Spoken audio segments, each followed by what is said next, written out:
আসসালামু আলাইকুম ওয়া রাহমাতুল্লাহি ওয়া বারাকাতুহু।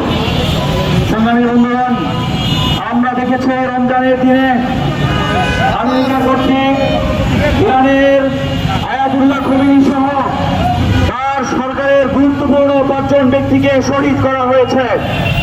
আমরা দেখেছি ইরানের কোমলমতি ছোট বাচ্চাদের স্কুলে হামলা করে 57 জন বাচ্চাকে শহীদ করা হয়েছে। যুদ্ধ যদি হয়, অস্ত্রধারীদের সাথে যুদ্ধ হবে। বাচ্চাদের সঙ্গে যে ঘৃণ্য খেলা চলছে, এগুলি বন্ধ করতে হবে।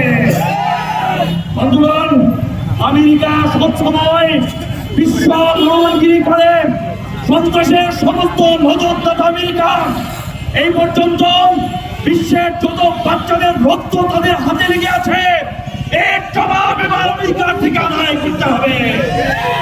বন্ধুগণ, আমরা দেখেছি আয়াতুল্লাহ খোমেনি সহ ইরানের সরকারের গুরুত্বপূর্ণ ব্যক্তিদেরকে হত্যা করা হয়েছে।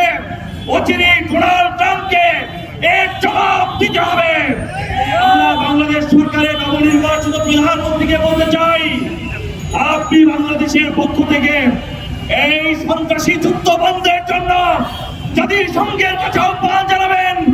বাংলাদেশের মানুষ যুদ্ধের বিপক্ষে, সন্ত্রাসের বিপক্ষে এই বিল পাস করতে হবে। আসসালামু আলাইকুম।